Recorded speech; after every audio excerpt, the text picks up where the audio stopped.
How's it going, everybody? Ryan Gass here, Practical Training Professionals, and we're here today to do your basic pistol portion of your training.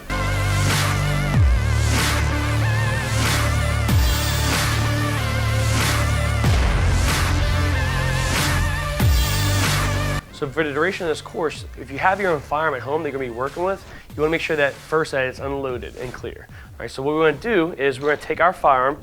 Today I'm going to be using my Glock 17. We're going to make sure that both the chamber and the magazine is clear, and we're going to take out any loaded magazines and put them to the side. So we're going to double check.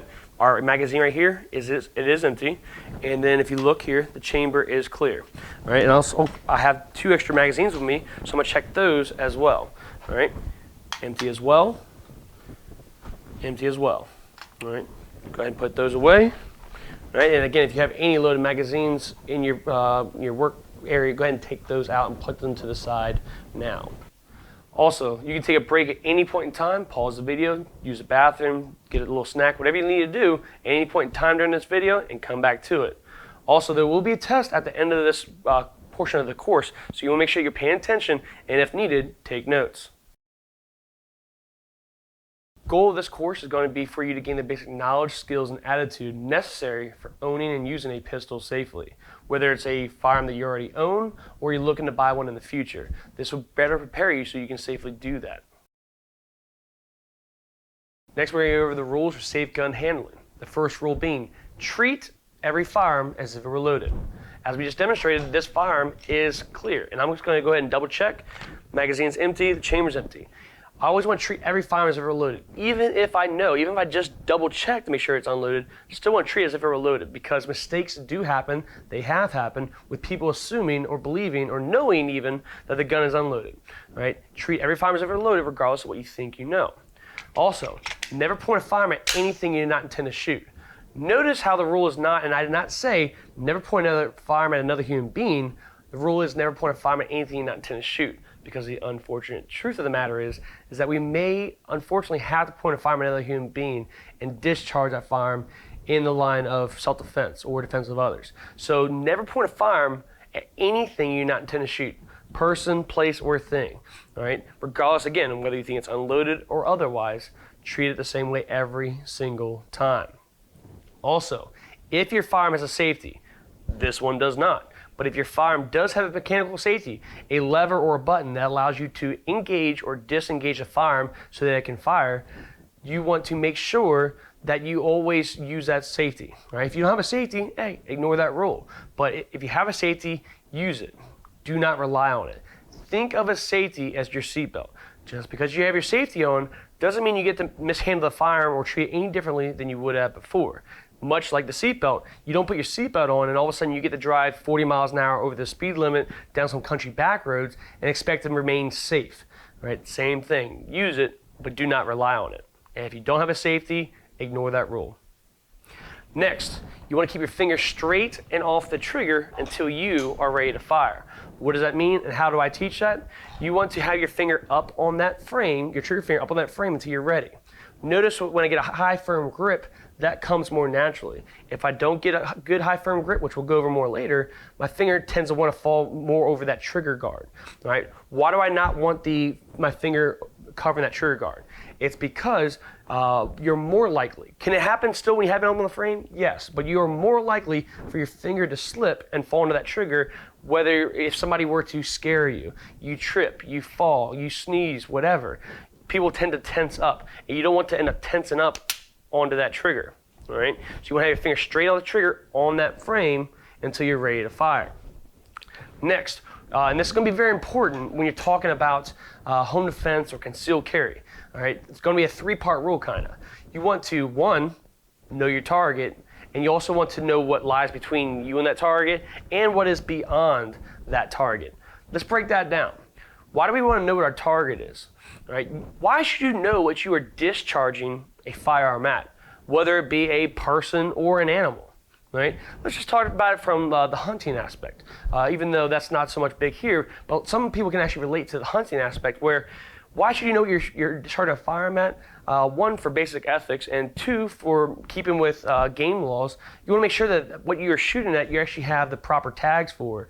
And in the self-defense aspect, you wouldn't want to just shoot at some dark human form walking through your house in the middle of the night, because that's how you might inappropriately and not necessarily shoot a family member that's entering the home that you weren't expecting, whether it be a spouse coming home early from work, a inebriated child returning from a house party that you didn't even know the child had left.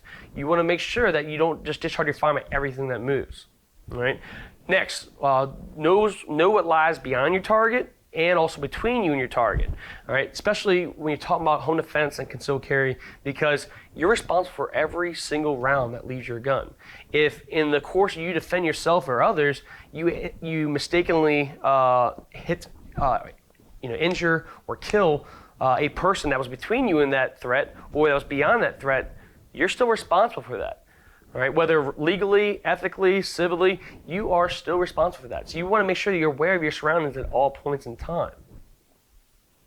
Many of y'all will recall the church shooting at the West Freeway Church of Christ, December 29th of 2019. The gentleman had been in the church, had stepped out of his pew, walked to the rear of the church, and ended up discharging his firearm, killing two innocent individuals in the back of the church. Went to turn his gun and to continue shooting again throughout the church. And the hero, Jack Wilson, he shot that individual in self-defense as well as defense of others in the church, and he shot him in the face.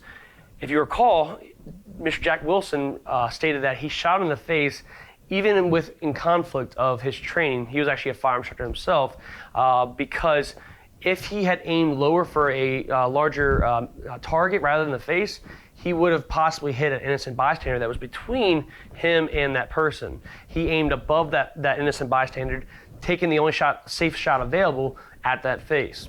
Right? So that's an example of where the person was conscious of not only what was beyond their target, what was between it too. You're responsible for every single round that leaves your gun. Americans enjoy a right that many citizens of other countries do not: the right to keep and bear arms. That right is protected by the Second Amendment of the Constitution. It protects your rights from the government.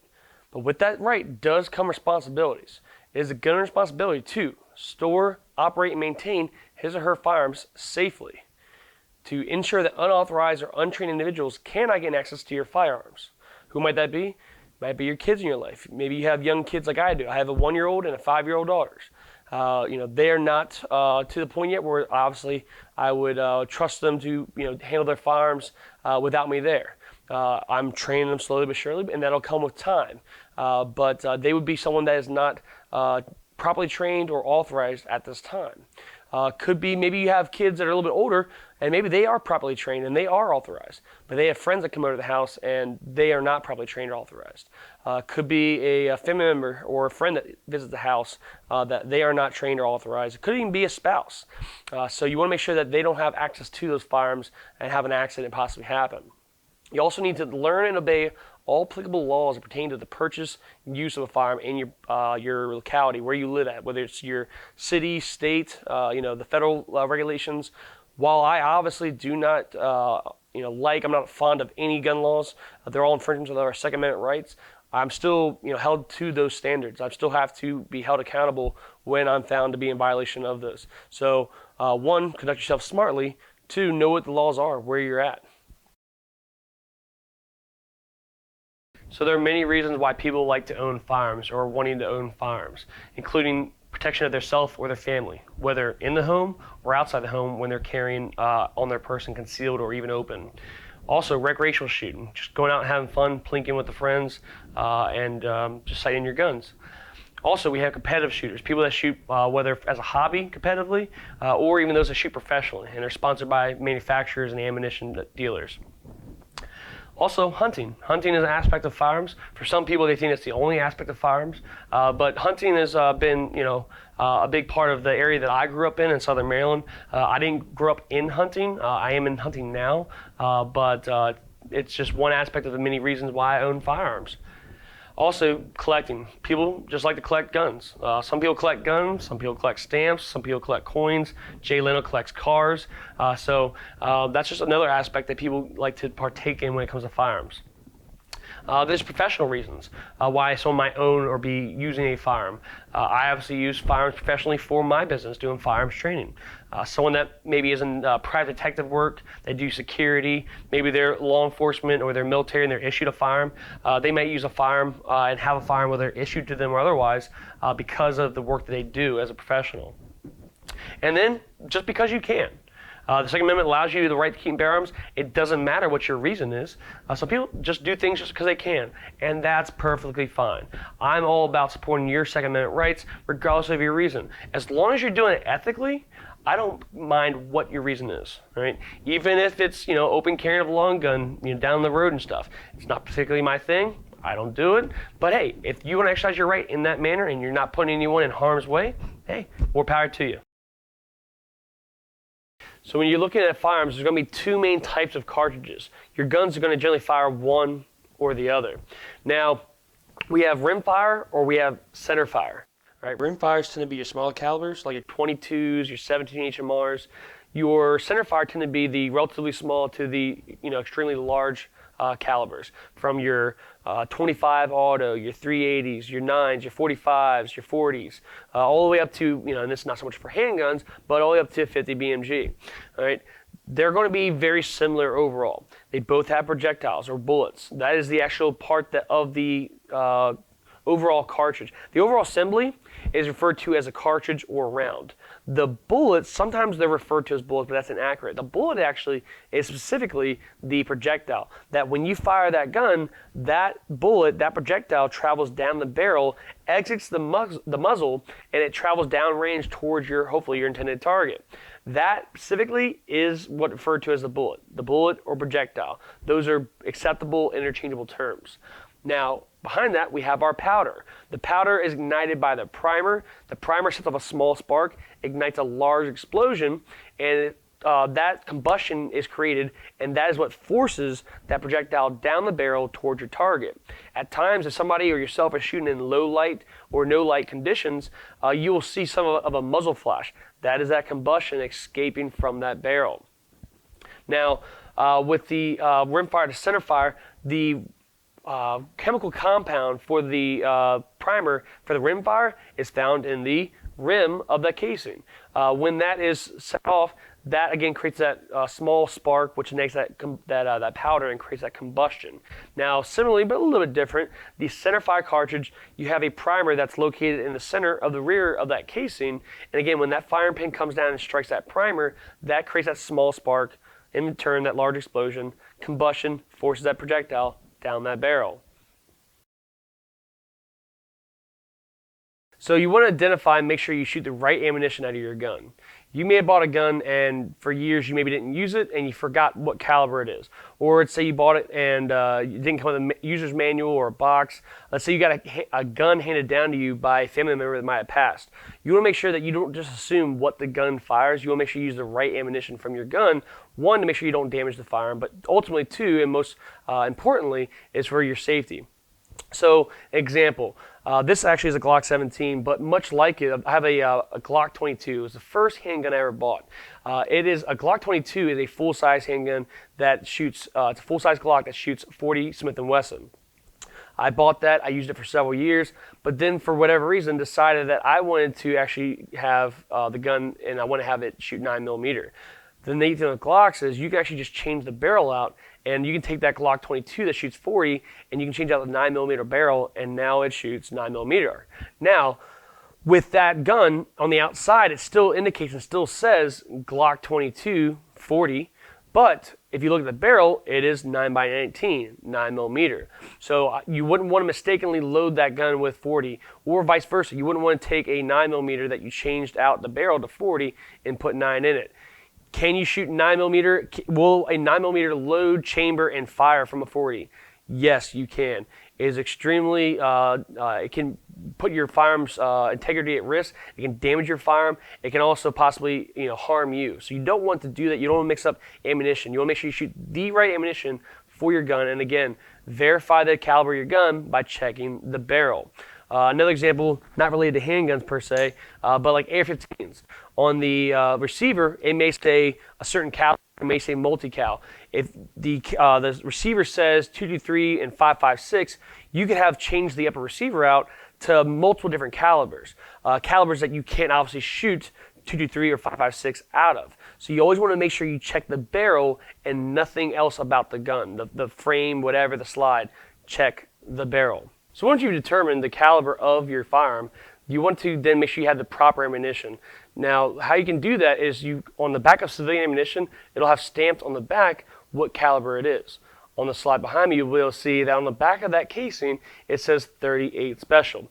And that matches up with the barrel of that firearm, which also indicates 38 Special. So it is safe and proper to use that ammunition out of that gun. You don't want to mix up ammunition. Make sure you have the right ammunition for your gun. Otherwise, again, it can create a situation that can damage your gun and create an unsafe circumstance for you and those around you. So here you see a small snapshot of some of the popular calibers that are available out there. This is by no means all the calibers or even a lot of them. This is some of the popular ones that a lot of people know, have heard of, or can gravitate to. We have everything as small as 22 long rifle. You'll see a 9mm in there, as well as 40, 45, even the 38 Special in there. 9mm currently, it is one of the more popular semi-automatic calibers that a lot of people tend to gravitate to for home defense and concealed carry.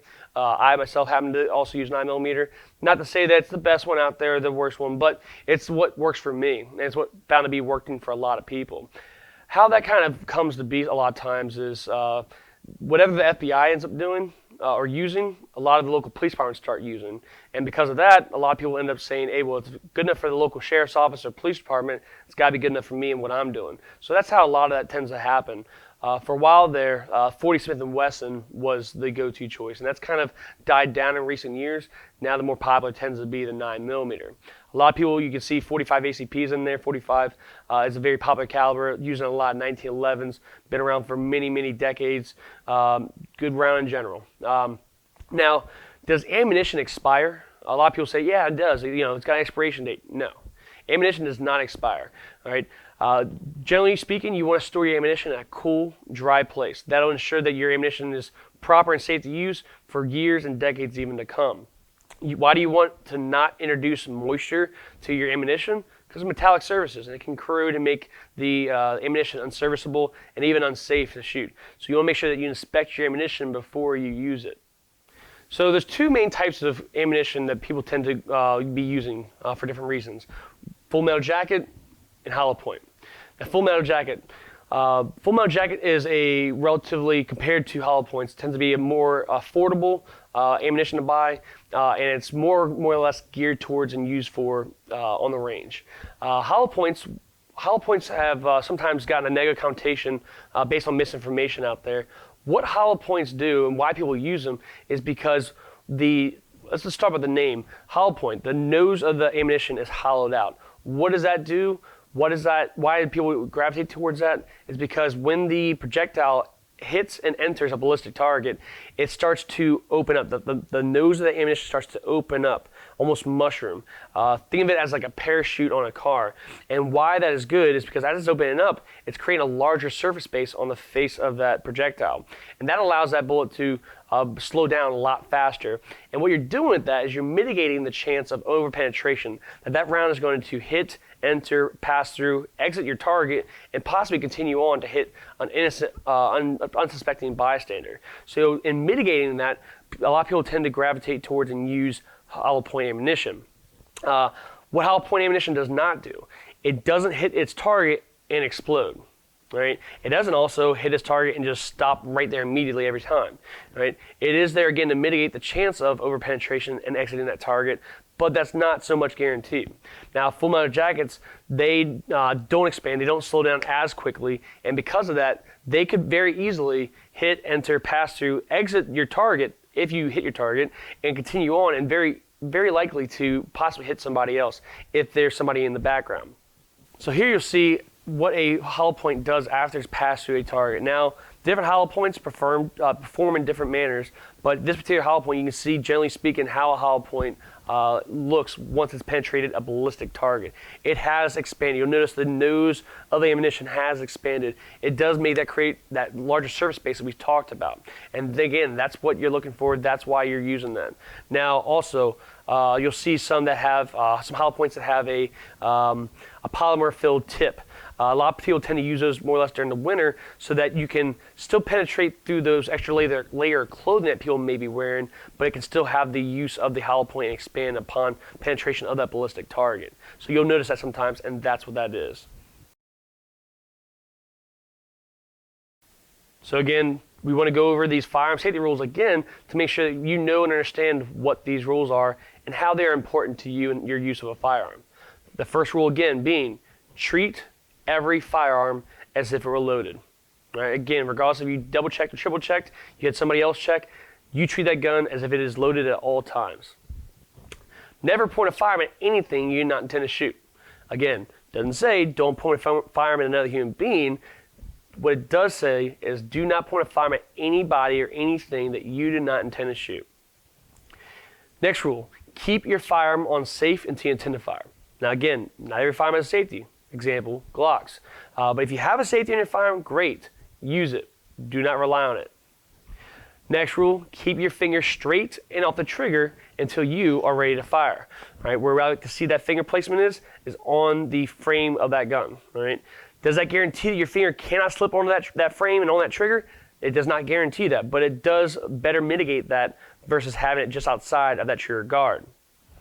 And last, and very important when you're talking about concealed carry and self-defense, 3-part rule: know your target, know what you're shooting at, know what lies beyond your target, and also know what lies between you and that target.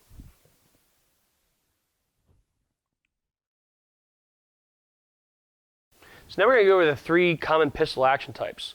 First, we're going to start off with double action revolver. Again, double check, make sure it's empty.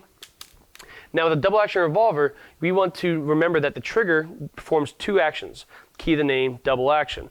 When you pull the trigger on a double action revolver, it can both cock and release that hammer. Now with a double action revolver such as this, you can cock the hammer back, and then the trigger is now what? In single action mode. It is when you pull the trigger at this point in time, it's only releasing that hammer. But the trigger is capable of both cocking and releasing that hammer. Now we have single action revolvers. Single action, the trigger can only perform a single action, that single action being releasing the hammer. So what does that tell us? That tells us if we want to fire this gun, we have to first cock the hammer back every single time. So every time we want this gun to fire, we have to pull the hammer back all the way and then pull the trigger. Pull the hammer back all the way and pull the trigger. Now with a semi-automatic, right, magazine's empty, slide chamber is empty. All right. With a semi-automatic, when you pull the trigger on a semi-automatic, it will discharge that firearm one time. And when you pull the trigger on a semi-automatic, it will do a lot of things semi-automatically for you. It will unload that spent casing, it will load the next round for you, and it'll be ready to fire when you release that trigger. So you would pull the trigger one time, it would go off one time, you release that trigger, all right, you release that trigger, and then you pull the trigger again, one more round coming out. Because it is not automatic, it is semi-automatic, all right? Can you buy automatic firearms or fully automatic firearms, machine guns as they're referred to sometimes? Yes, but they're extremely highly regulated and also very, very expensive. In order for anyone in the United States to buy a fully automatic firearm, you have to go through the licensing process that goes through the ATF, the Bureau of Alcohol, Tobacco, Firearms, and Explosives. And they will do your Class 3 paperwork for you, not for you, they will process your application for you, and then they will get that back to you. That usually takes, depending, I've seen it take as long as 9 to 10 months easily, sometimes longer. So it's not a very easy process to go through, and it's not a very cheap process. The application fee for that alone is $200, and then you have to be able to afford the firearm. So this is a semi-automatic Glock 17. I've looked just for shits and gigs. I've looked for a Glock 18. Glock 18 is a gun just like this, but it has a selector lever so you can shoot full auto. A Glock 18, and just like with anything, the price can fluctuate and whatnot, but generally speaking, the last time I looked for one, I found a dealer that was selling one, and it was $8,300. $8,300 compared to this one that is, everything's like it except for it's not full auto. This is semi-automatic. This costed me $450. So it kind of gives you how expensive it really is and how not that easy for the common person to be able to buy. Now we're going to go more in depth, starting with the double action revolver. So the double action revolver, much like any other firearm, it has a frame. The frame is where all of the other parts connect back to, just like the frame to your vehicle. All right, we have the frame, and then we also have the barrel. Any firearm that shoots a projectile, it has a barrel that guides that downrange. Also, you have the action. The action is a collection of parts that make that firearm operate, much like the drivetrain to your vehicle. Your engine, the transmission, all those different parts that go into making that vehicle actually propel forward or even backward. Now we also have the cylinder. The cylinder on a revolver, that's what holds all your rounds. You'll see each one of these holes inside the chamber, inside the cylinder is referred to as a chamber. When you fire the revolver, all right, every time you pull a trigger, the cylinder of the revolver will revolve. On this particular one, it's counterclockwise. It will revolve and it'll line up the next chamber with the barrel. And when that hammer falls, that chamber's gonna be lined up, that when that round is fired, that projectile travels out of the cylinder, into the barrel, down the barrel, and down towards your target. All right. Now, next, we also have the rear sight, and if we have a rear sight, we have a front sight. We also have our grip panel. We have our trigger guard. Our trigger guard does what? It guards the trigger from any inadvertent pulls. It's a very simple part, but it's very integral. If you weren't to have a trigger guard, and say you were to try to put this firearm back into a holster, it is very likely that that trigger would get caught on your holster and could possibly discharge. So again, the trigger guard is very simple, but very important. So the front end of any barrel of any gun, the front end is referred to as the muzzle end of the gun. Right? Have you ever heard of a muzzle loader? There are firearms that are loaded from the muzzle end. A lot of times rifles, sometimes pistols as well. I have a muzzle loading pistol as well. That is the muzzle end of your gun. Also, you have the rifling inside of the barrel. Inside of the barrel, there are multiple grooves that are cut out. And those cut out and they travel down the barrel in a spiral motion.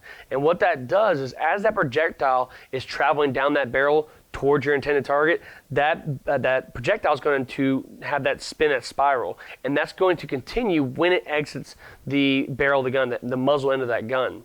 Now, why is that important? That spiral, much like a spiral of a football, it allows that projectile to go much farther and much more accurately. So, and a fun fact is, I've learned recently, is that legally, all handguns, if it's classified as a handgun in America, per ATF regulations, all handguns have rifling. If this pistol were not to have rifling for whatever reason, it would actually be an AOW. That's another class altogether. Now, again, getting back to the parts, we have the hammer and hammer spur. The meaty portion, more or less, is referred to as the hammer. The hammer spur is what I just used to pull that hammer back and lock it back. All right. We also have, on the other side of the firearm, we have the cylinder release latch. On this particular one, it slides forward, and that allows me to, from the other side of the firearm, you may not see it, my thumb is pressing that cylinder out. All right, so I press my cylinder release latch, slide it forward towards the muzzle, and I pop that cylinder out. In this particular firearm, it's out and towards the left. Now, when I go to load or unload this firearm, say it was loaded, I just fired the gun, and I want to unload and reload. When I pop the cylinder out, I lean it back. A lot of times those casings will be still stuck inside that chamber to a certain extent. So what you want to do to assist yourself is you hit that ejector rod, and that'll press those casings out and help you get those casings out rather than taking your fingernails and trying to dig them out yourself. All right? And again, getting back to it, we had the trigger guard. We also have the trigger. What does the trigger do? When you pull that trigger, this gun goes off. That trigger both cocks and releases the hammer on this double action revolver. Now getting into these single action revolvers. Single action revolver, much like the one here, single action revolver, you don't pop the entire cylinder out. This is going to be very similar overall to a double action revolver, but obviously there's going to be some differences. So instead of hitting a cylinder release latch and being able to pop the entire cylinder out to either unload or to reload or to initially load that revolver, what you have to do, first know that there is, when you pull the hammer back, there are 3 distinct clicks. All right, 1, 2, 3. 3 is where you fire from. 2 is where you can load from. When you get to 2, that allows this cylinder to free float, so you can rotate it freely. Once you've half cocked it, you've gotten to the second click on this single action, you then open your loading gate, and that allows you access to one chamber at a time. You'll see I can eject, I can hit this ejector rod. The ejector rod on this only ejects one casing at a time. So I would eject, load, and rotate. Eject, load, rotate. Eject, load, rotate, so on and so forth. This particular single action holds 7 rounds total. Right? Again, once you've loaded up and you're ready to fire, when you're ready to fire each and every single shot, you must cock the hammer back every single time and then pull the trigger. Cock it back every single time, all the way back, and then fire. All right? And again, when it's time to unload and reload, again, half cock. 1, 2, open the loading gate, eject, load, rotate. Eject, load, rotate, so on and so forth.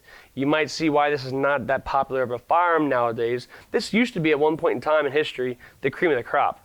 But with advancing technology, a lot of people now went to double action revolvers, and now even more popular, semi-automatics. So now we're going to go into the semi-automatics, and we're going to start actually with the SIG P220. Now this here one I'm using right here, this is actually chambered in 45 ACP versus the one on the slide is actually in 40. So we're going to start with, much like on our double actions and single action revolvers, it has a frame. All the parts connect back to the frame. Also built into the frame is our trigger guard. We also have the trigger, and on the other side we have our magazine release. Magazine release, what do you think the magazine release does based on the name? It releases the magazine. So with that, I hit that magazine release button right there. I'm hitting it with my left pinky finger, or my left pointer finger, and the magazine comes on out. Now also we have our slide. When we pull back the slide with the empty magazine inserted, whenever you fire a semi-automatic that is, and the magazine goes empty, most of them are built so that the slide locks to the rear. What that's doing is that magazine is pressing on that slide release, that slide catch. Right? Now if I want to get that slide to go back forward, I can either pull back and let go, or I can pull the slide back and engage that slide release, slide catch by pressing up with my thumb. And that'll get caught into the bottom of the slide, holding that slide to the rear. Now, whenever we fire a round or we've cocked the hammer back manually, the hammer will stay back until decocked. How that looks is right here. This is a decocking lever. When you bring this down, it will safely decock that firearm without possibly firing. It is a better alternative, safer alternative to, instead of putting your finger here, trying to release the trigger and let it guide forward. A safer option, an easier option, is to use that decocking lever, which again will look like this. All right.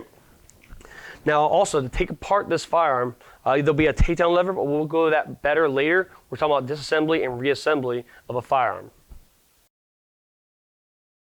So we talked about the safety rules for gun handling. We've also talked about different types of handguns and their parts. But now we're actually going to go to how you effectively use that handgun to engage a target.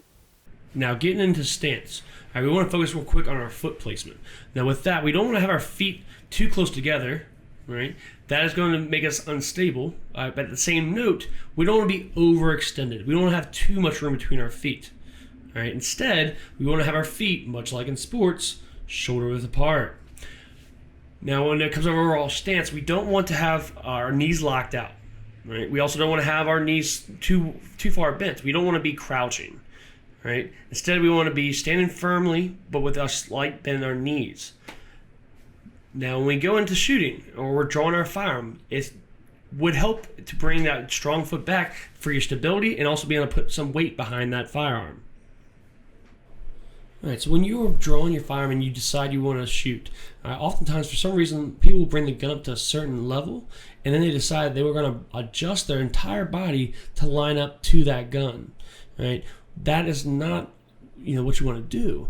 Instead, when you bring the gun out, bring the gun to your line of sight. All right? You don't have to adjust your whole body. Bring the gun, adjust the gun to you, not you to the gun. So now we're going to go into sight alignment. All right. So what we see here is traditional sights. We got a front sight in the center and a rear sight around the outside. What you want to do is you want to have equal height and equal light. The front sight post, you'll notice how when it's lined up in the center of that rear sight notch, that it's not filling that entire void. there's a little bit of space on both sides, and that's natural. You're going to have that. It won't ever fill it completely. But with that light, you want to make sure that light is equal on both sides. If your gun's not perfectly lined up, you'll have more light on one side versus the other. So you want to make sure you have what's called equal light on both sides.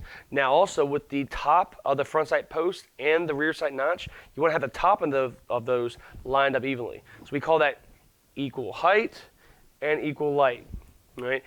That is your sight alignment. And now that's going to be, your sights might look different depending on what sights you have on your gun. You might have a little bit of like a front sight that's fiber optic. You might have a white dot in the front and a U shape in the rear. You might have 3 dots, 2 in the rear and 1 in the front.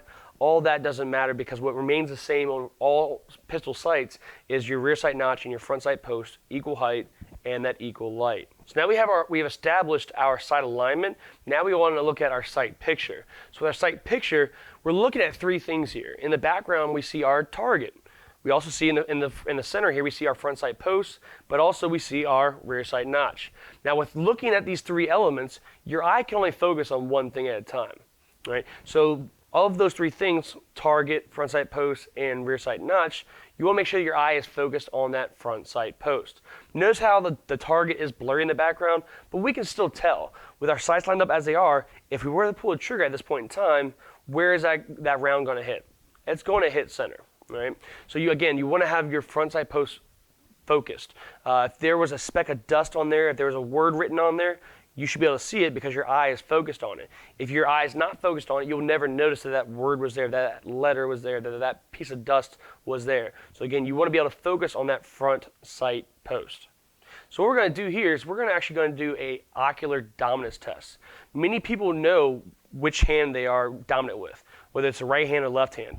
Not that many people know which is their dominant eye or even realize that there is a dominant eye. So what we're going to do, find either a target reference in the room or even this red dot on the screen now. Now looking at that red dot on the screen, you want to bring your hands out in front of your face. You want to make a small diamond, right? And you're going to look through that diamond. Make a small one. Don't make a big one. Make a small one. Find that target reference. All right, mine's going to be the camera lens, and I'm going to look at it with both eyes open through that aperture in my hands. Now I'm going to bring the aperture, keep both eyes open, and keep that camera lens centered. I'm going to bring it back to my face. And what that did is that brought it back to my right eye. I am right-handed, and I just established that I am right eye dominant. All right. Some of y'all might have figured out that, hey, you might be left-handed, but you're right eye dominant, or vice versa. You're right-handed, but you're left eye dominant. That's not that much of a difficult thing to adapt to, especially when you talk about handguns. Rifles and shotguns a little bit different, but for handguns today, a little bit more simplified. Right. So here am I using my right eye and using my right hand. All right, have them lined up. And then what I'm going to do is all I'm doing is I'm lining up the sights now. Instead of my right eye, I'm lining up my left. You may not even notice it, but I offset the gun a little bit. So instead of lining up my right eye, it's with my left eye. All right, now I'm using my left eye. That's not that big of a deal. It's not that difficult to deal with. Again, long guns, totally different story. But with handguns, you want to shoot with your dominant hand and your dominant eye. And you can do that both at the same time with no issue. So now let's move into trigger control. All right, with trigger control, a lot of people ask me, where on the trigger do I put my finger? Or how much finger do I put on the trigger? Do I use just the tip of my finger? Or do I put a lot of finger on there? It all depends. All right. What does it depend on? 1, it depends on the size of your hands.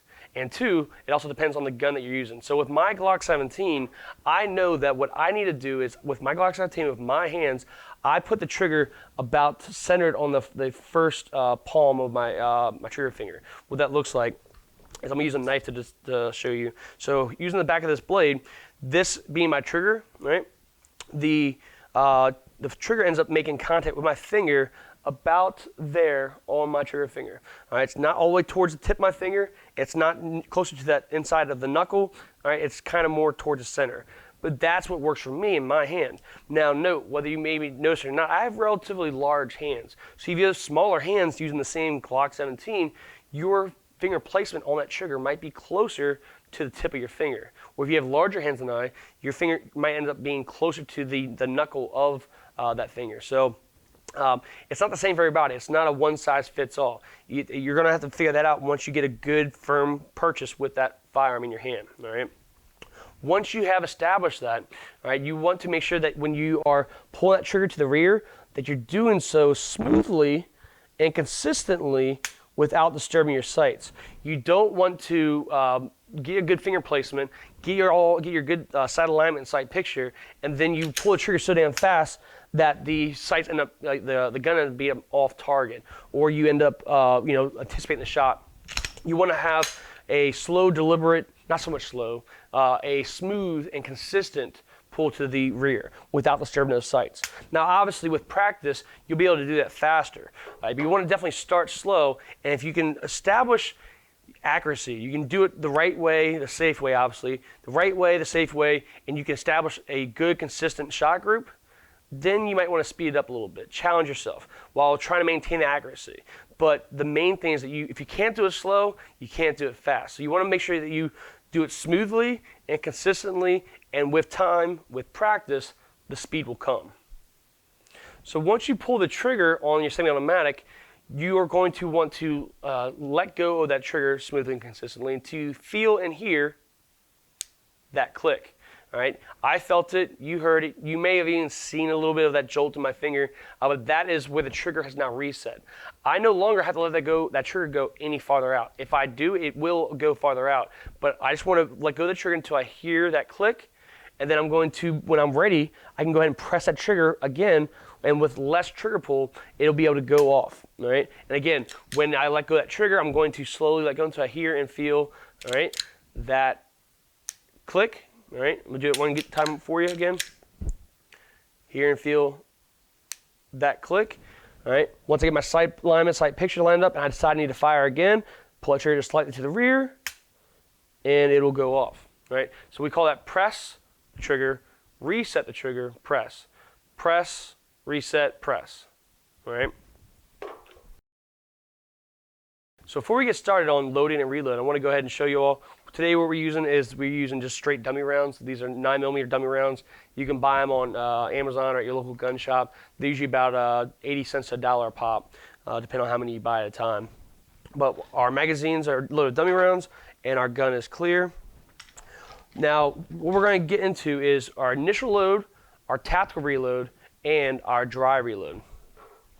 All right, so initially, way I do things is that I always have the slide locked to the rear. If my slide is locked to the rear, the magazine is out, and that indicates to you that my gun is empty. But again, you always want to double check. You never want to assume. You want to treat every gun as if it were loaded. So double check, no magazine inserted, no round in the chamber, all right?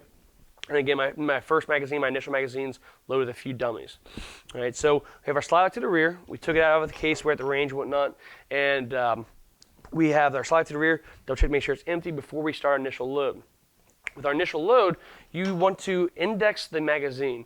Where your index finger is along the front of the magazine, this is the back. On different magazines are set up different ways. On the Glocks, on the back, they have round indicators, starting with 4 all the way down to 17. It'll show you how many rounds you have left in that magazine, or how many you've loaded in that magazine.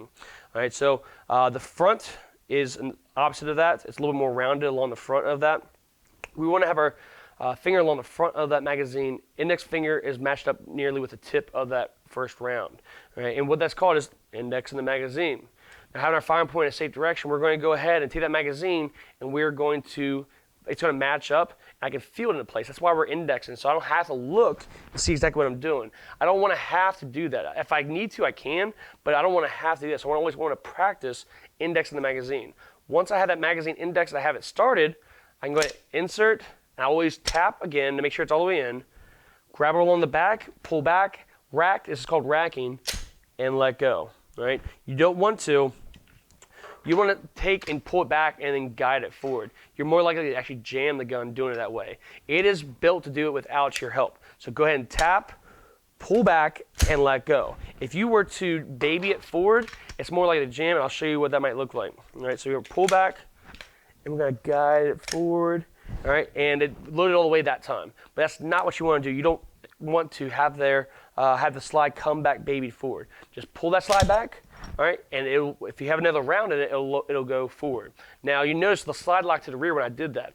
Why did it do that? when you pull the trigger on a semi-automatic and there's no more rounds in the magazine, all right, that slide will go ahead and lock back. That magazine will hit the slide release from the inside. It'll push it up into a notch that's cut out on the bottom of the slide, and that'll make sure that the slide retains back to the rear. Now, does that work 100% of the time? No. For different reasons, your gun may not do that. Your magazine might be malfunctioning and whatnot. But this is what that indicates. When the slide locks to the rear, that tells you that the gun is probably empty. In that case, I always double check. I always bring it back in, right? I want to make sure that it actually is unloaded. It's not just jammed, right? And I'm going to drop that magazine, right? And then I'm going to go into, this is what's called our dry reload. My gun has ran dry. My magazine is empty. If your gas tank is empty, it is what? Dry. So we are on a dry reload. So we drop that magazine right on the ground because it's worthless. Now we're going to go ahead and, again, index that next magazine, insert, tap, rack, and then we can get back into it. Now, if you are in an incident or you're on the range shooting and you haven't run dry yet, if I've shot a couple rounds on this gun, looking at the gun right now, what can I safely assume by looking at it right now? I can safely assume that there's at least one round in the chamber. All right? I might be wrong on that too, but I can safely and reasonably assume there's at least one round in the chamber. There might be no rounds in the magazine. There might be 2, there might be 5, there might be 10, there might be 16 in the magazine. But we just got done with whatever we're doing, the drill we just did, or we got done eliminating a threat. At this point in time, if we have a lull in the fight, let's say that the person has been eliminated from the fight and there might be secondary or third threats, and/or they ducked around the building to reload or whatever they got to do, you have what's called a lull in the fight. If you have the opportunity, you want to go ahead and do what's called a tactical reload. You don't have to reload this gun. It's not dry. It's still loaded. But when and if that threat represents itself, you want to make sure that you're best prepared to be able to engage that. All right, so what we have first is our initial load. All right, so our gun's empty. Double check, no magazine inserted, new round in chamber. All right, now we're going to initially load our gun, whether it's on the range or at home because we're about to conceal carry for the day, whatever it might be. You have our initial load. So we're going to take our magazine, load dummy rounds, and we're going to go ahead and index that magazine. Index finger along the front of the magazine. All right, this is the back, that's the front. Index finger along the front of the magazine, and with that we're going to be able to load. Why do we use our index finger? Because we don't have to look the magazine into the frame of the gun. We can actually feel our way in there. Once it's in there, it's at least started, we can go ahead and finish inserting. I always double check and I tap, pull back and let go, rack, and now it's ready to fire. You can go ahead and fire if you needed to, or holster. All right. Now, when you run dry, when you fire and the slide locks to the rear, why does it do that? That's telling you that the gun is empty. So what we do is we drop that magazine. All right. We drop it around the ground because it's worthless now. Take out your next magazine. As you're doing that, index, insert, tap, and right there what you saw is my gun has been used many, many times. It's really broken in. So I actually particularly like what we just saw there. So what we just saw was when I tapped the magazine, that actually disengaged the slide catch. That actually jumped out of it, and the slide went forward because of that. And I kind of like that particularly myself, but know that when that happens, that your gun is now loaded. You can double check if you needed to, make sure that round is actually in that gun, but it is now loaded, ready to go. You wouldn't have to actually erect the slide. So what I would, though, have to do is, again, if it didn't happen that way, right, I would insert, tap, rack, and now I can go ahead and restart my use of that drill.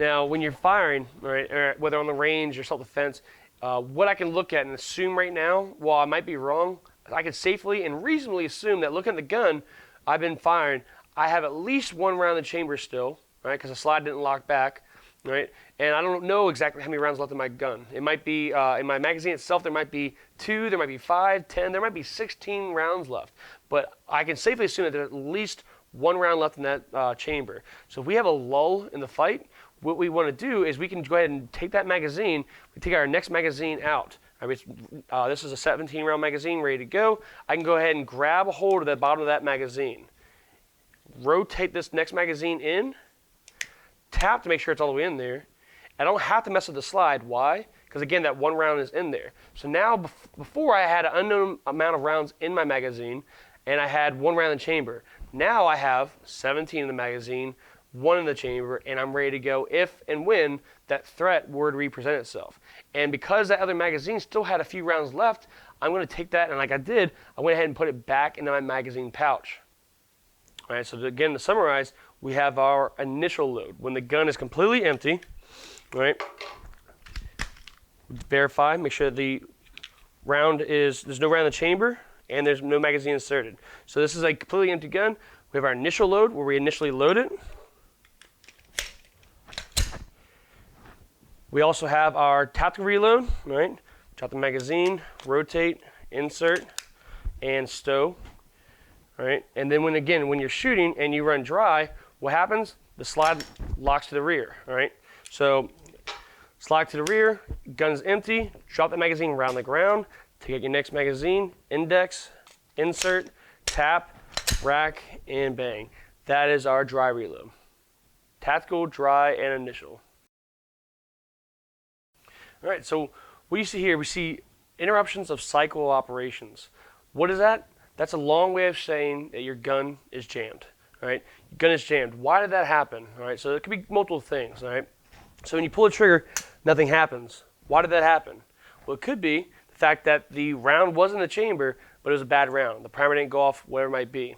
It could be that, or it could be there's no round in the chamber. So let's start with there's a round in the chamber. Pull the trigger, nothing happens. What do? Tap, rack, bang, try again. All right, what we did is we got that bad round out of there and loaded the next round of the magazine into that chamber, and we can go ahead and fire that again, all right? Now, again, let's say something happens and you pull the trigger again, nothing happens. What do you do again? Well, initially we did our immediate action. Now we're going to do our remedial action. So now we want to take that magazine out. Something might be wrong with that. Get that round of the chamber, all right? And we want to go and restart, all right? Insert, tap, rack, and bang, all right? Another fact, it could be that when you're shooting, you actually hit that magazine release a little bit prematurely. You didn't really notice it. The magazine's not fully inserted. So if that happens when you fire and it gets that one round out, it didn't put another round into that chamber because it wasn't there. So we notice how there's no round in chamber now. So again, with that, what you do is when you pull the trigger, nothing happens. Again, same thing. All right, tap the magazine, rack the slide, bang, try again. Why are we tapping the magazine? Because of just that, to make sure that the magazine is fully inserted. It may at times look like it's fully inserted, but it's not. So you always tap and then rack, and then again, why did this happen? Why? Because the magazine is empty. So no round in the magazine, no round in the chamber, we'd have to do a what? Dry reload, all right? So that is our initial load, and that is our immediate action and our remedial action. And that is to deal with a jam or an interruption in the cycle operations for our semi-automatic handgun. So what we see here is how I have it set up right here is where it failed to extract the round, the casing, out of the chamber, and now trying to load the next one in there. And you can't put two rounds in the same chamber. So in order to get this fixed, what we need to do is go ahead and lock this slide to the rear, drop this magazine, get that casing out of there. It fell up. I'm gonna make sure that it's fully out of there. We're have to slide a few times. Go ahead and again start your initial load of insert, tap, rack, and then bang. Now with the next picture you see there, it extracted the casing, but it didn't eject it properly. So what we see here, again, how you can kind of fix this is a little bit easier, where you can actually pull the slide back to relieve the pressure on that casing. Go ahead and release that slide to the rear, get that casing out of there, dump it to the side, and then release the slide forward, right? And now we just fixed that jam as well, right?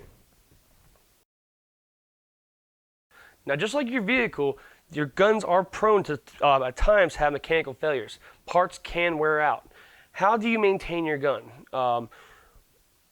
Simply cleaning your firearm can really avoid a lot of that. Guns are not as difficult or as needy per se as our vehicles. What do we have to do with our vehicles periodically? We got to change the oil, we got to rotate the tires, we have to check on the belts, different things like that, top off the fluids. Right? With a firearm, it's a lot more simplified. Generally speaking, a good cleaning every time you use it, or at least once a year, is what you're going to be wanting to do. All right, so whether you take the gun to the range every month, whether you do a training opportunity once a year, whatnot, you want to make sure you clean this gun every time you use it. And even if you don't, let's say you're just carrying it and whatnot, you'll notice with carrying your firearm, whether you carry a Penix carrier or inside the waistband, you'll notice that it'll collect sweat during the summer months. You'll get dirt and lint and whatnot. So even if you've been carrying for the past year and you haven't shot your gun at all, it's still a great idea to make sure you give it a good cleaning. When you're cleaning your gun, it doesn't take a whole lot. We'll go over that here in a second about cleaning your gun. Another aspect is that I get a lot of questions about is my magazines. Should I leave my magazines loaded or should I keep them unloaded? Well, if you're having them for home defense, you have your gun for home defense or concealed carry, you're obviously going to keep them loaded. What wouldn't be a bad idea, let's say you have a Glock, let's just say you have a Glock 17 and you have the magazine that is inside the gun, and I like to carry 2 extra magazines on my person. What wouldn't be a bad idea is to have 6 magazines total, so that you're using 3 magazines at any one time, and then every 3 or 4 months. It wouldn't be a bad idea to go ahead and unload these magazines and then reload those rounds into, if those rounds are still serviceable, reload them into your other 3 magazines. Much like rotating the tires of your car so that they're not overly worn and they don't just sit there. Because when you load this magazine fully, say you have 17 rounds in this magazine, this will be almost entirely full, and that spring will be really decompressed inside the bottom of that magazine. And if it sits like that for a very long time, it could create problems. It could induce jams on your gun. But again, with that, from my experience, and this is a matter of opinion for some people, but based on my experience, that's not a huge problem if the magazines were to stay loaded for 6 months to a year at a time. That wouldn't be the end of the world. Where you maybe start seeing problems more often is if you have that magazine loaded for more than a year or 2 or 3 years at a time, because you just haven't been firing it. So you want to make sure that obviously if you have your gun for home defense or self-defense, concealed carry, that you have magazines loaded. But at times it wouldn't be a bad idea to cycle them out with other magazines. And also with any of your magazines, whether you use just the same 3 all the time or you swap them out, it wouldn't be a bad idea to take them apart, clean them, and put them back together. Because just like anything, just like your gun, just like anything else, it wouldn't be a bad idea to go ahead and make sure that this remains serviceable and change out any parts that may need to be swapped. Now with cleaning your guns, it's just like anything. If you wanted to, would it be a bad idea? Do you, might you want to wear gloves while cleaning your guns, wear some eye protection, whatnot? That wouldn't be a bad idea, but it's not so much necessary. Basic common sense does need to apply though. You're not going to want to get any of this stuff, any of these solvents, any of the dirt and stuff in your eyes. You obviously want to put it in your mouth, and afterwards you definitely want to clean your hands afterwards, because you get some of these lead particulates on your hands while you're cleaning these guns, and that's not the greatest thing for your health. So if nothing else, if you don't use PPE when you're cleaning your guns, which you don't so much have to, again, just make sure that you don't get it in your eyes or your mouth, and that you clean these hands. So let's get into actually disassembly, reassembly, and cleaning of a firearm. Particularly today, we're going to be working with the Glock 17, and this is a 5th generation. So the first step of cleaning any firearm is to make sure that you unload the firearm. The first step of unloading any firearm is to take out the source of the ammunition. In this case, obviously the magazine. So we're going to drop the magazine out first, all right? And then we are going to take the round out of the chamber, if there is a round, and it did come out, all right? Why you want to do it in that order is because if you take out the round out of the chamber first, and then you take out the magazine, what do you still have?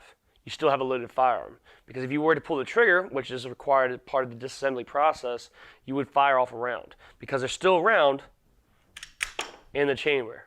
That's why you always take the source of the ammunition out first, drop that magazine, and then you clear the barrel. And then from there, you want to physically and visually inspect that the chamber is clear, the magazine well is clear, and now we are able to do our cleaning once we get this ammunition and the magazine out of our workspace. So now that we have the ammunition out of our workspace, right, we want to make sure that, again, double check, make sure it's clear, and then we're going to send the slide home. All right, we can do that by pulling the slide back and let it go forward.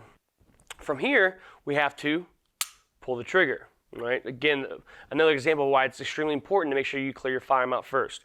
All right, so now we have these slide forward. We have the trigger has been pulled. I'm going to show you 2 different ways to do this next part. It's 2 different ways to do the same exact thing, just showing you different ways, because not everyone's able to do one or the other way.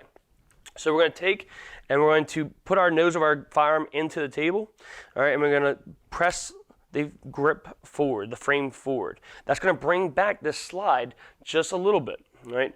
Now, once we have that, we're going to grab the takedown lever. It is visible and accessible from both sides, and you need to, from both sides, you need to grab that and pull it towards the base of the firearm.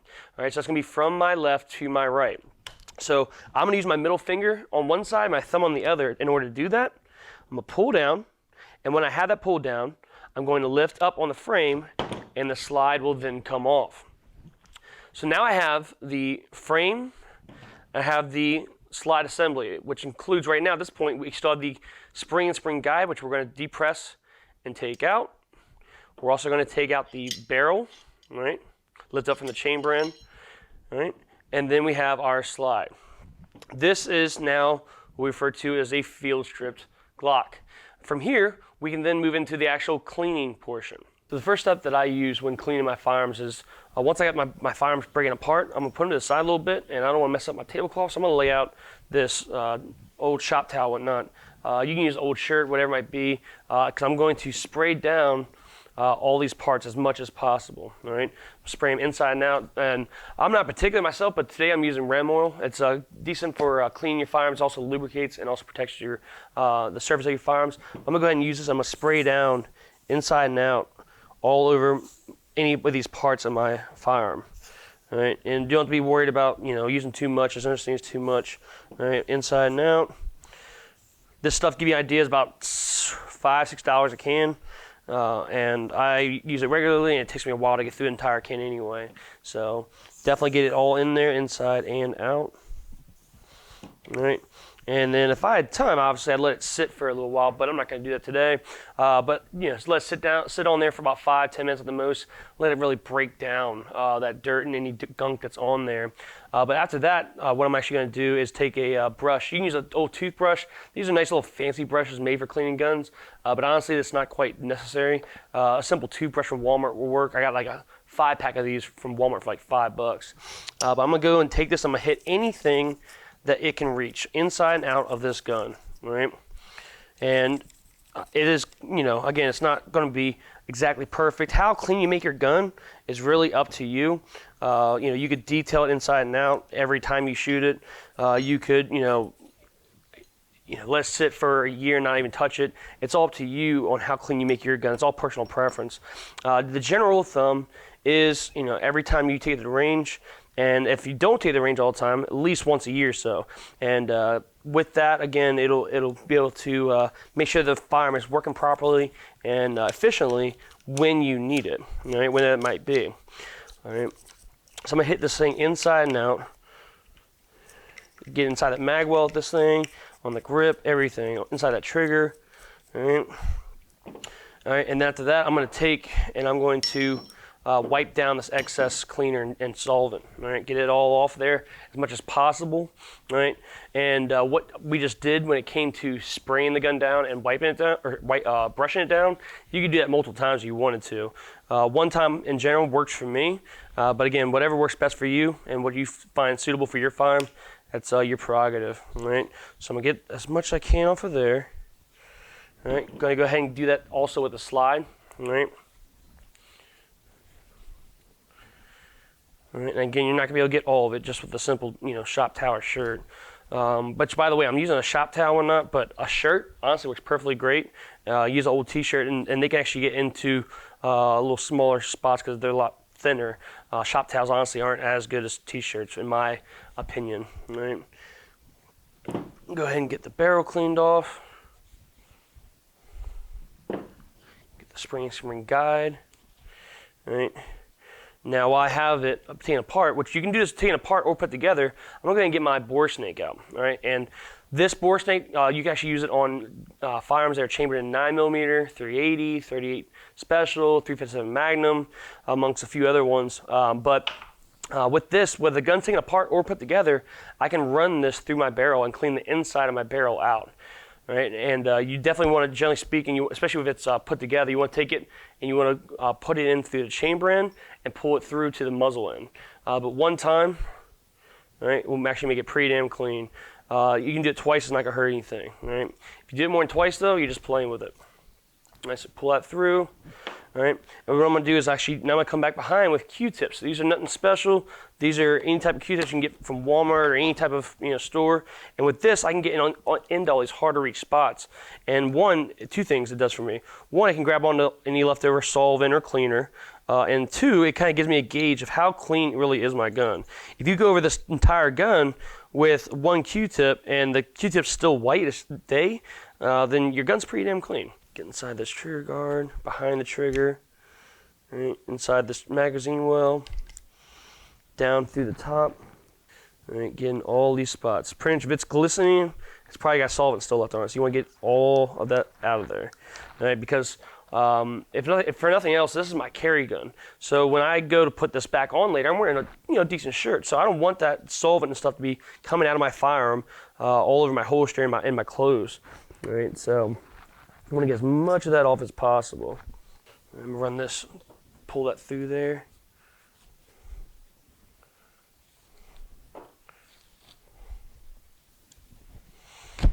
Alright. Again, I'll rub down the outside. I see some more solvent coming out of these little hard to reach spots. Alright.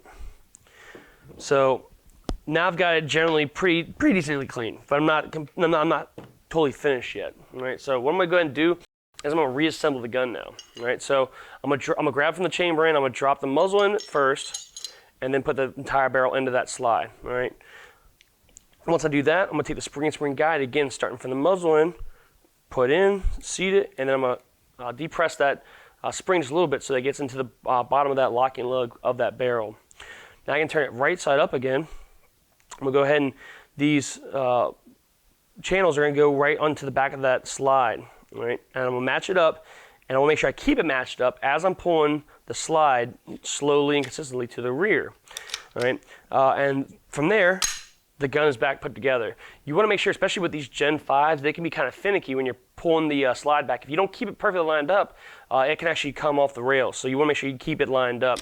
All right, and I'm going to now make sure, again, just double check. I'm always double checking, triple checking, make sure my gun's unloaded when I'm handling it. But I'm going to go ahead and make sure that the solvent's not coming out anywhere.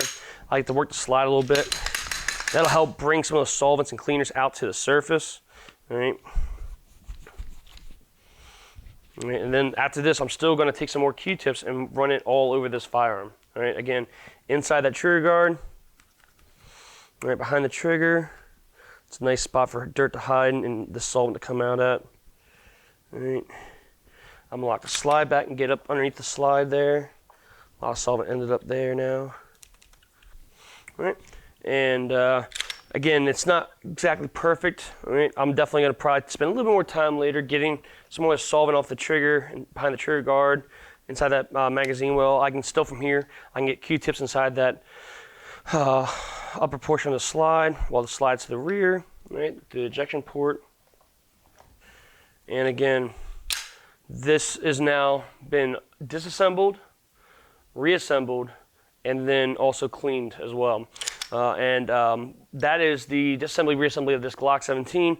I want to go ahead and show you, while I have the moment, I want to go ahead and show you the second way of actually taking the Glock 17 apart. So before I pull the trigger and put the nose into the table, right, a different way to do that, and not everyone's able to do either way, so that's why I show both ways. Some people, retain better on one way or the other. But I'm going to go ahead and grab onto the top of the slide. I'm going to use my thumb to press down on the frame a little bit, and again, accomplishing the same thing as when I put the nose on the table. I'm just bringing that slide back just a little bit. All right. Now again, while that slides to the rear, I'm gonna grab from one side with my thumb on the slide lock. I'm gonna take my thumb on one side, my middle finger on the other, and just pull it right on off. All right. Again, matching it back up to put it right back on. I'm gonna match it up, keep it matched up, pull it all the way to the rear.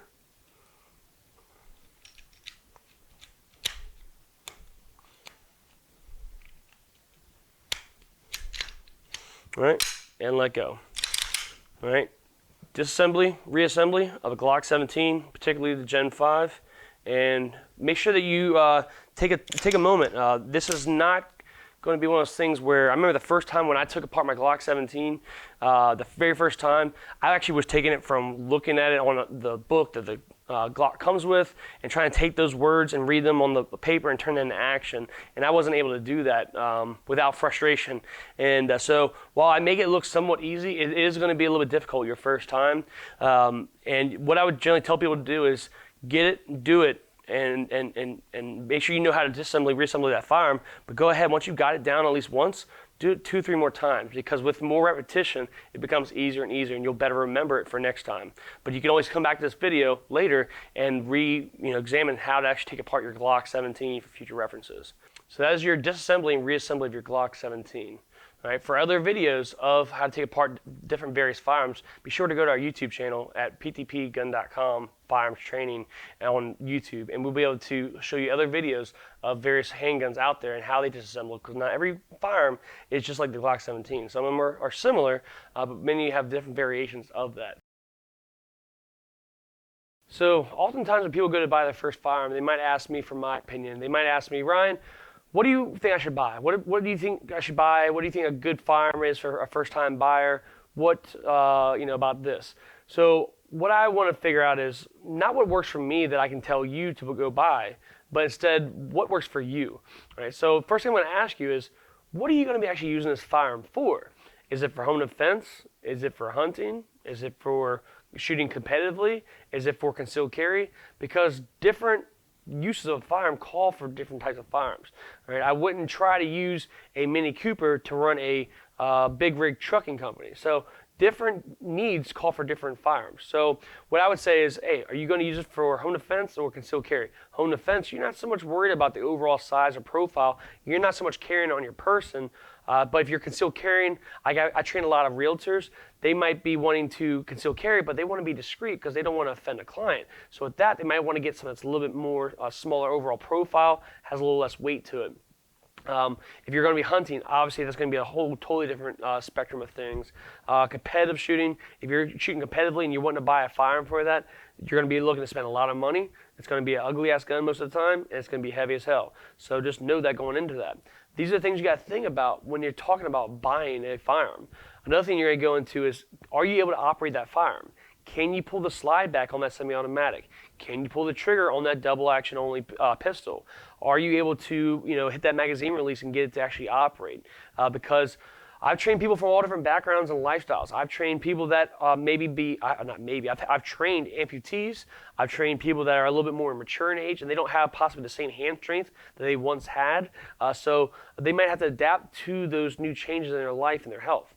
So you have to think about that, because if you buy this great firearm and whatnot, but you can't actually drop the magazine, you can't pull the slide back in order to put that round in the chamber, are you actually going to be using that firearm? Is it going to be useful to you? Now, next thing, and this is going to be a big part, but it shouldn't be the main thing or the only thing you look at, but price. All right, prices of firearms vary. The cheapest handgun I've ever bought was $125. The most expensive handgun that I've ever bought was about $2,700. One, that's not the most expensive gun out there. Two, the cheapest gun I bought, that's not the cheapest gun out there. So know that firearms prices can vary. That $2,700 gun is nice and whatnot, but it doesn't, I don't have too many uses for it. I can't use it for everything I need it for. So, and you may not have the money to buy a $2,700 gun. So you got to find what works for you, your lifestyle, and your wallet. What I would generally say is a good practice of buying a firearm is to, find about 5 handguns that you think you generally like, that feel good in your hand, that generally look good aesthetically, because let's be serious, that's going to play a part too for a lot of people is, does it look good? But find the guns that you think you generally like, find about 5 of them, all right? Don't even look at the price yet. Find 5 of them, get those, and then use them, all right? Find buddies that own them and go out to the range and shoot with them and borrow them.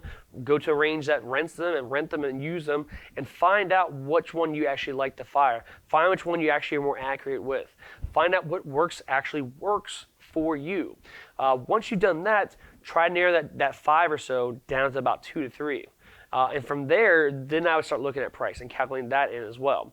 Another thing you're going to want to look at is also the aftermarket, because some firearms have a larger aftermarket than others. And if you're going to be carrying that particular firearm, it may say certain brands or types of firearms from a certain brand may not have a lot of holster options. So if you can't find a proper holster to work with that firearm for how you need to conceal carry with your life, that might not be the right firearm for you.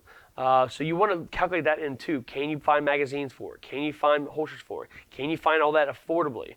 So you definitely want to calculate that in as well when it comes to purchasing your handgun. What works for me may not work for you. Do I carry a Glock 17? Yes, but that's not to say that it's the best gun nor the right gun for you. So you find out what works for you, get the best gun for you. So again, we want to go over these firearm safety rules again to make sure that you know and understand what these rules are and how they are important to you and your use of a firearm. The first rule again being, treat every firearm as if it were loaded. Right? Again, regardless if you double checked or triple checked, you had somebody else check, you treat that gun as if it is loaded at all times. Never point a firearm at anything you do not intend to shoot. Again, doesn't say don't point a firearm at another human being. What it does say is do not point a firearm at anybody or anything that you do not intend to shoot. Next rule, keep your firearm on safe until you intend to fire. Now again, not every firearm has a safety. Example, Glocks. But if you have a safety in your firearm, great. Use it. Do not rely on it. Next rule, keep your finger straight and off the trigger until you are ready to fire. Right? Where I like to see that finger placement is on the frame of that gun. Right? Does that guarantee that your finger cannot slip onto that frame and on that trigger? It does not guarantee that, but it does better mitigate that versus having it just outside of that trigger guard. And last, and very important when you're talking about concealed carry and self-defense, 3-part rule: know your target, know what you're shooting at, know what lies beyond your target, and also know what lies between you and that target. So thank you all again for joining us for this presentation. Be sure to follow us on Facebook and Instagram at PTPGun. Also, you can find us on YouTube at PTPGun.com, Firearms Training.